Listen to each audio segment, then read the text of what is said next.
We're not watching anymore now that Caitlyn is eliminated. Hilarious. See you next season. We ain't watching anymore. It's time for Caitlyn Clark to leave the WNBA. And honestly, it would be the best decision she could make for her career.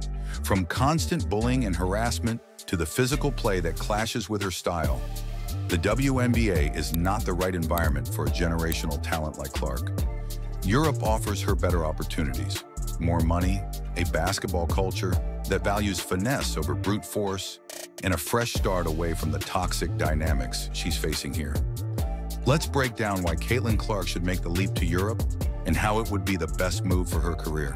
Caitlyn Clark has quickly become one of the most exciting players to watch in the WNBA, but her experience in the league so far has been anything but smooth. It's clear that she's facing a hostile environment, one that includes constant trash talk, dirty play, and even racial undertones that complicate her interactions on and off the court. Despite her talent and star power, the WNBA has not provided Clark the space to thrive. In fact, the league's physicality and aggressive style of play are holding her back. Let's be real. Caitlyn Clark should seriously consider leaving the WNBA and making the move to Europe. Here's why it would be a smart choice for her. First, let's talk about money. The reality is the WNBA just doesn't pay its players enough compared to what top talent can earn in Europe. European leagues, especially in countries like Spain, Italy, and France, offer lucrative contracts that far exceed what the WNBA can provide. Players like Gabby Williams have already left the league to secure better financial opportunities overseas, and Clark could do the same. With her star power and skill set, European teams would be lining up to sign her. And why not? She's one of the most marketable players in the game right now, and her ability to shoot from deep and control the tempo would fit perfectly in Europe's more fluid style of basketball. But it's not just about the money, it's about the environment too. Let's face it, the WNBA's physical style of play isn't doing Caitlyn Clark any favors. Clark thrives on precision shooting, high IQ basketball, and playing with finesse. But the WNBA's brand of physicality is taking a toll on her. Look at what happened during her playoff debut this year. Just 90 seconds into the game, she was accidentally poked in the eye by Dejanai Carrington, leaving her with a black eye and rattling her confidence early on. While Clark downplayed the incident, saying it wasn't intentional, it fueled speculation on social media and added to the growing narrative that players in the league are going out of their way to target her. And this wasn't an isolated event. Clark has faced physical play all season, and it's clear that the WNBA's officials are letting things slide. She struggled to find her rhythm in that same playoff game, shooting just 23.5% from the field, well below her usual standards. Compare this to European leagues, where the game emphasizes spacing, shooting, and ball movement over brute strength. In Europe, Clark could flourish in a system that suits her strengths and plays to her style, rather than being bogged down by constant physical battles. The bullying and harassment she's been subjected to in the WNBA are another major reason she should consider leaving. From trash talk to racial accusations, Clark has found herself at the center of controversy from day one. Take Alyssa Thomas, for example. Their heated playoff matchup escalated to the point where Thomas was suspended after being accused of targeting Clark with aggressive behavior that some labeled a racist assault. Then after the game, Thomas went on to accuse Clark's supporters of hurling racial abuse at her. I think in my 11-year career, I've never experienced the racial comments from the Indiana Fever fan base. While the truth behind those accusations is still up for debate, the fact remains that Clark is constantly embroiled in unnecessary drama in the WNBA. These racial tensions have only added another layer to the hostile environment she's navigating in the league. Some analysts have pointed out that as a white player in a predominantly black league, Clark is facing scrutiny and challenges that go beyond the usual competitive tension. The constant drama, the racial accusations, and the media narrative surrounding her have created a toxic environment that can only hurt her long-term development. What I am upset about is like, hey man, your meal ticket is under constant attack. There's been dirty plays all season. Why should she stay in a league where she's being vilified, harassed, and targeted when she could thrive somewhere else? In Europe, Clark could escape this hostile atmosphere and find a more welcoming basketball community. Not only would she avoid the constant physicality that's wearing her down in the WNBA, but she'd also be free from the off-court drama that has followed her from college to the pros. The European basketball culture is far less toxic, and players are treated with a level of respect that she hasn't experienced here. Moving to Europe would give Clark the fresh start she deserves, allowing her to focus solely on basketball and leave behind the harassment she's endured. Another reason to consider Europe is the potential to build her legacy on a global stage. Sure, the WNBA is growing, but European basketball is on the rise, and it offers a platform for players to become international stars. By playing in leagues across Spain, Italy, or France, Clark could enhance her brand, earn more money, and elevate her status in ways that aren't fully available in the WNBA. She would also have the chance to dominate leagues where her style of play is not just accepted, but celebrated. In fact, there are rumors circulating that Clark could even join the newly formed Unrivaled League, backed by Breanna Stewart. This league aims to provide a fresh platform for women's basketball, free from the issues currently plaguing the WNBA. If Clark wants to be part of something bigger, this could be the perfect opportunity for her to not only play in a more suitable environment, but also be at the forefront of a movement that could revolutionize women's basketball globally. Lastly, let's address Clark's recent comments. Despite all the speculation, she's made it clear that she's not planning to go overseas, at least not this offseason.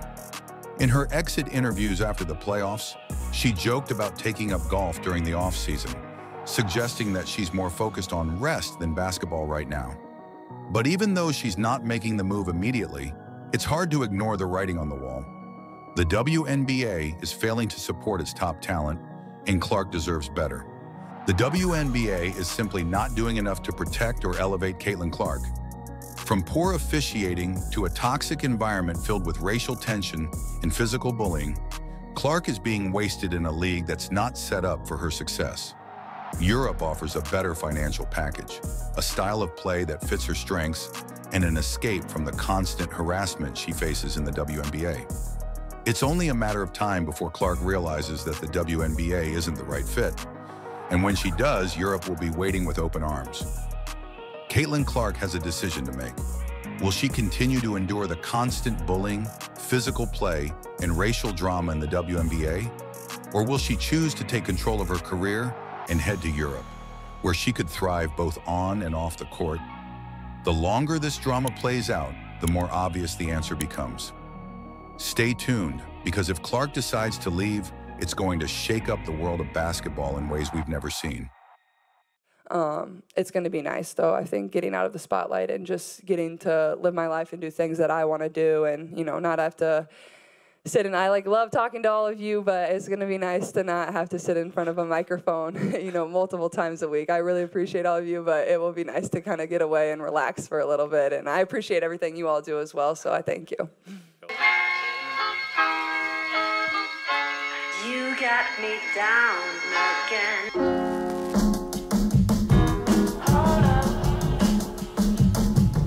Caitlin Clark's potential departure from the WNBA to play in Europe has shocked fans and analysts alike. While her frustration with the league's physicality and officiating has been well documented, a deeper factor may be at play: the rising racial tensions within the league, specifically tied to Alyssa Thomas's recent accusations.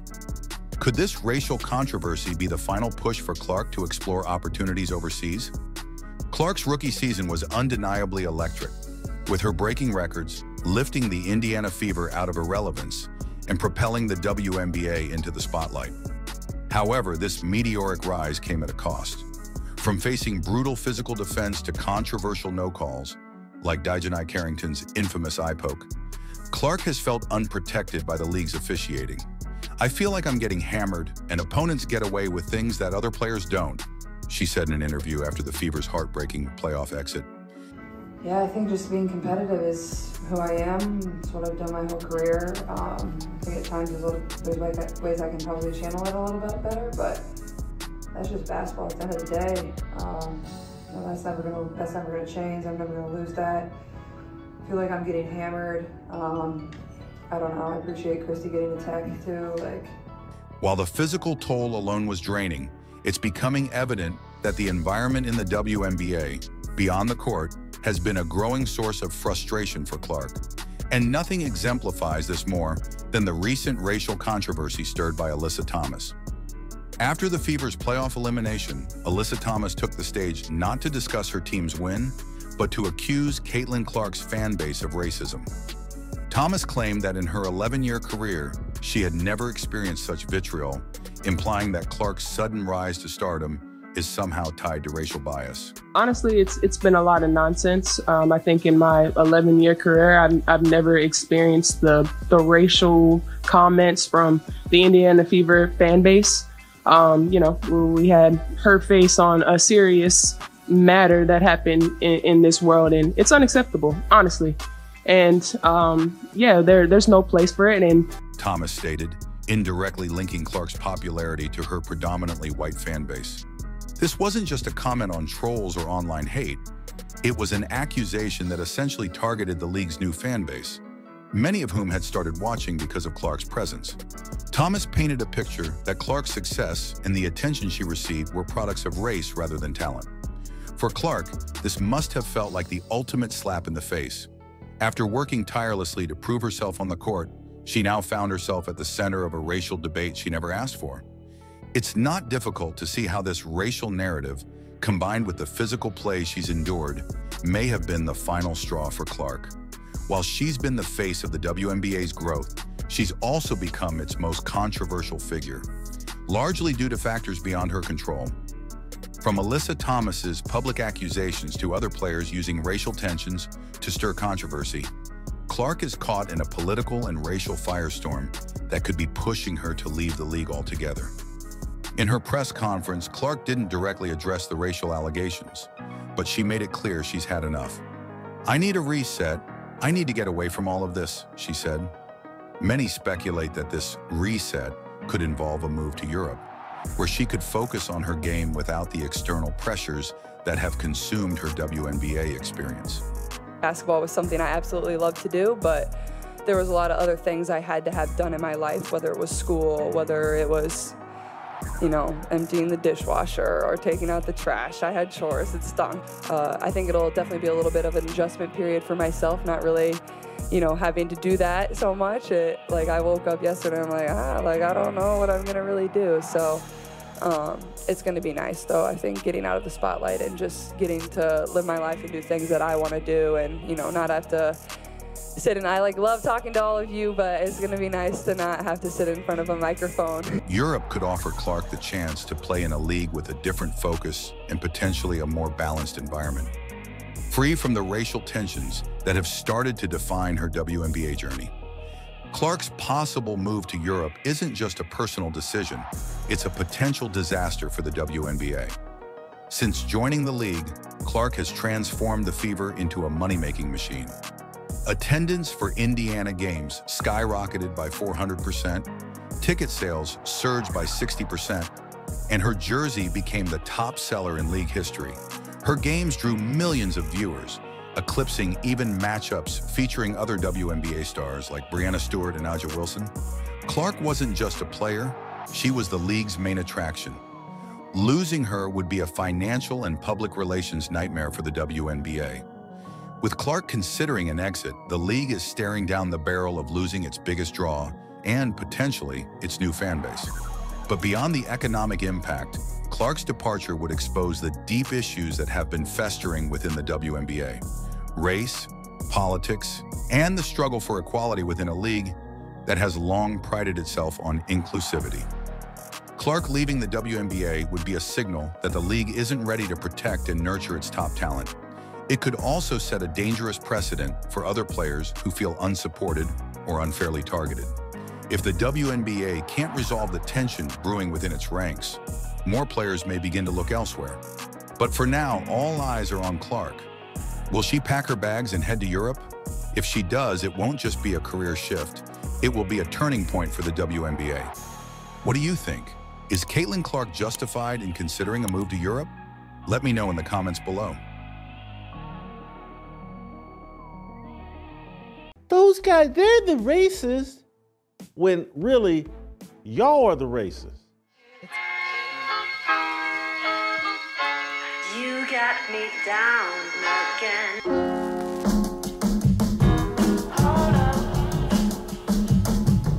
In the wake of Caitlin Clark's playoff exit, a new scandal is shaking up the WNBA.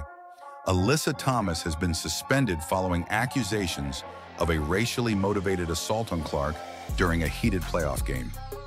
This incident has sparked widespread debate, not only over player safety, but also over deeper issues of race within the league. Thomas claims that racial abuse from Clark's fan base has contributed to the ongoing tension, but her actions during the game are raising even more eyebrows. Let's dive into the story. In a pivotal playoff matchup between the Indiana Fever and the Connecticut Sun, emotions were already running high. Clark, fresh off a historic rookie season, was looking to cement her place as one of the WNBA's biggest stars. Meanwhile, Alyssa Thomas, a veteran of the league, was eager to lead the Sun to victory. What should have been a competitive, hard-fought game turned controversial in an instant when a physical altercation broke out. During the game, Thomas was accused of a deliberate and aggressive move toward Clark, which many labeled as a racist assault. The action resulted in an immediate uproar among fans and analysts alike. The Fever were eliminated from the playoffs, but the real story emerging from the game was the alleged racial undertone of Thomas's actions. As details emerged, WNBA officials moved quickly, suspending Alyssa Thomas. The decision was met with mixed reactions from the public. Some praised the WNBA for taking a strong stand against any behavior that could be construed as racially motivated. Others questioned the severity of the punishment, suggesting it was a hasty decision made under public pressure without full evidence. What makes this story even more complicated is that Thomas didn't just face punishment on the court. During the post-game interview, Thomas did not shy away from addressing the issue. Instead of expressing regret or reflecting on her performance, she shifted the focus to the treatment she received from fans. According to Thomas, she had been subjected to racial abuse throughout the series, particularly from Clark's fan base, which she accused of being racist. It's unacceptable, honestly. And yeah, there's no place for it. And we've been professional throughout the whole entire thing, but I've never been called the things that I've been called on social media, and there's no place for it. You know, we come to play basketball for our job and it's fun, but we don't want to go to work every day and have social media blown up over things like that. It's uncalled for, and something needs to be done, whether it's, you know, them checking their fans or this league checking. There's no time for it anymore. Thomas's comments lit a firestorm in the media. In her post-game interview, she claimed that throughout her 11-year career, she had never experienced such racially charged abuse until this season. She directly pointed the finger at Clark's supporters, alleging that their admiration for the star player was laced with racial biases. I think in my 11-year career, I've never experienced the racial comments from the Indiana Fever fan base. Her words sparked a larger conversation about race and fandom in the WNBA. Fans and analysts alike were left wondering, is there a deeper racial tension brewing in the WNBA? Or was this simply a desperate deflection from a player trying to shift attention away from her playoff performance? This isn't the first time that Clark and Thomas have been at odds. Earlier in the season, during a regular season matchup, tensions boiled over between the two when Thomas set a hard screen that sent Clark to the floor. Though Thomas was penalized for the play, the incident added fuel to an already simmering rivalry. Clark, however, has largely stayed out of the fray. She has not responded directly to Thomas's claims or engaged in the controversy surrounding their previous encounters. Instead, she has focused on her game, letting her historic rookie season speak for itself.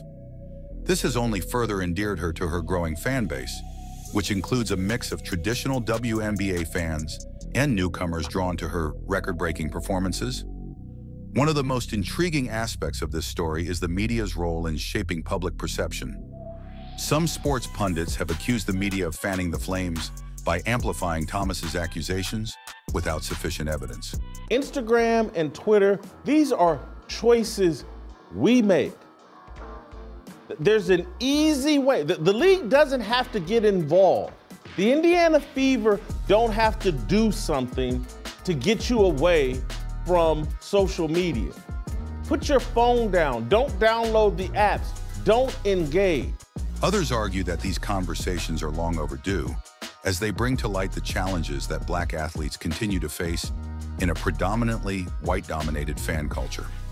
Critics of the media's handling of the situation point out that while Clark has received overwhelming praise and attention for her on-court accomplishments, there has been relatively little coverage of how race factors into her rising stardom. Caitlin Clark is Kunta Clark. She's the actual slave that everybody else is exploiting for their benefit. Angel Reese included at the top of that list. Now Alyssa Thomas jumps in and says, oh, let me get my piece. This has led to further conversations about whether the WNBA, and by extension, its media partners, are doing enough to address the racial dynamics at play within the league.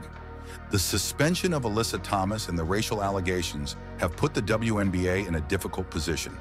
The league must now address multiple issues: the integrity of the game, the safety of its players, and the deeper racial tensions that have been brought to the surface. With Clark out of the playoffs and Thomas suspended, the WNBA will need to navigate the fallout carefully to avoid alienating fans on either side of the debate. Moving forward, the league may need to reassess how it handles these types of incidents. Are suspensions enough, or should there be further investigations into the broader claims of racial abuse made by Thomas?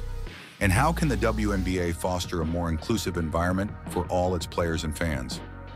While this story is still unfolding, it's clear that the rivalry between Caitlin Clark and Alyssa Thomas has become symbolic of larger issues within the WNBA.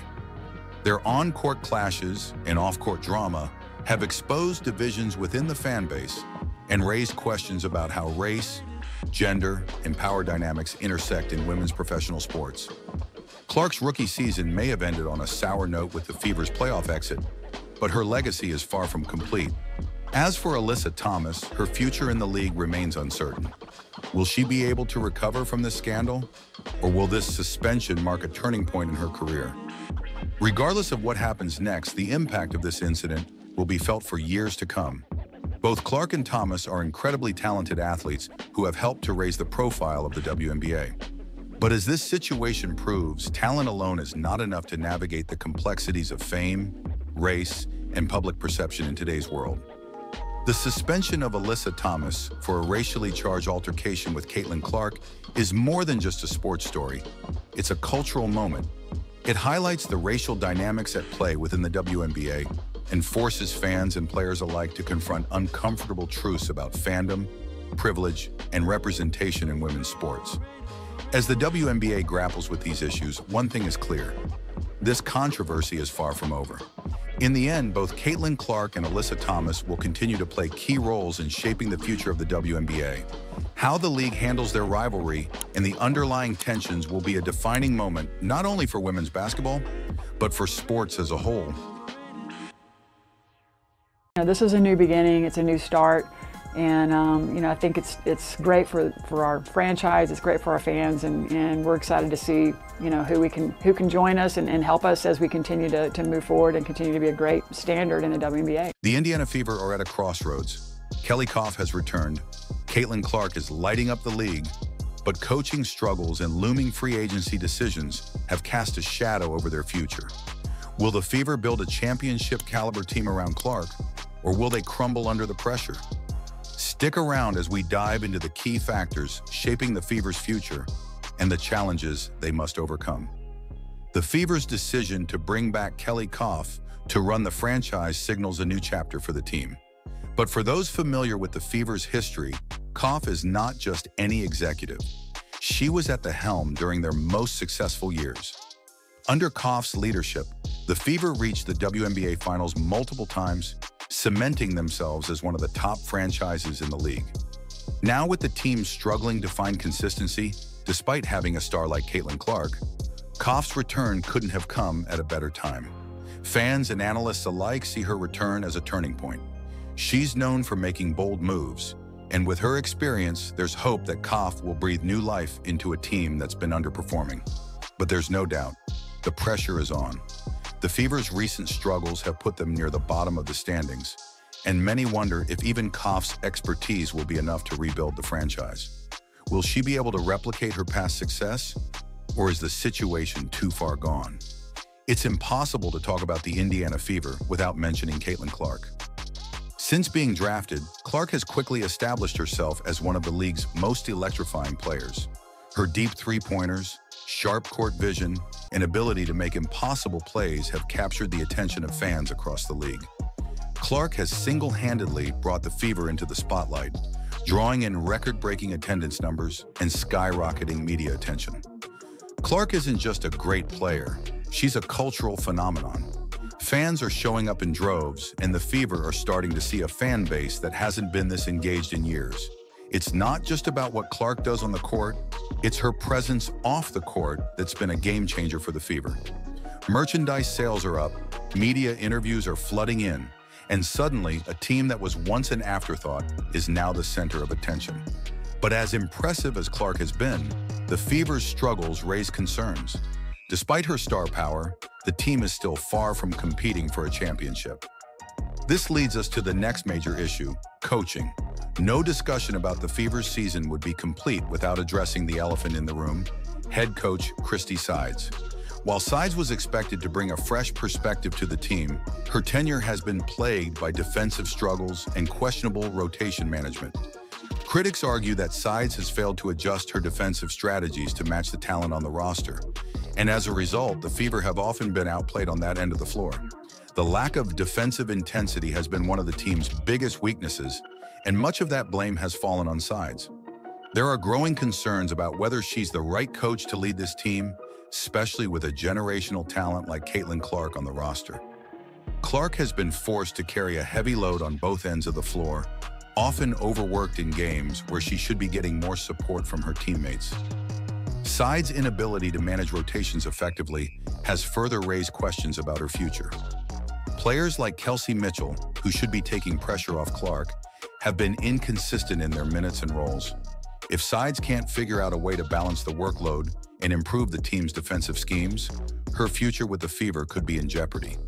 With Clark's immediate impact, the Fever are feeling the pressure to build a competitive team around her, and fast. It's clear that Clark has the potential to lead this team to a championship, but she can't do it alone. The Fever's front office, now led by Kelly Koff, has its work cut out for them. The current roster needs major improvements, especially on the defensive end, if the team is going to contend for a title. The focus is not just on finding talent, but on building a roster that maximizes Clark's strengths. She's a dynamic scorer and playmaker, but without the right pieces around her, the Fever will continue to struggle. The team's defensive shortcomings have been well documented, and finding players who can step up on that end will be crucial. But it's not just about defense. The Fever need players who can take the load off Clark offensively as well. There's a growing sense that time is ticking. Clark is a franchise-altering player, and the Fever can't afford to waste her prime years. The pressure is on the front office to make the right moves, whether that's through trades, free agency, or the draft. If they don't, they risk losing the momentum Clark has brought to the franchise. One of the biggest challenges facing the Fever is the uncertainty around key players like Kelsey Mitchell.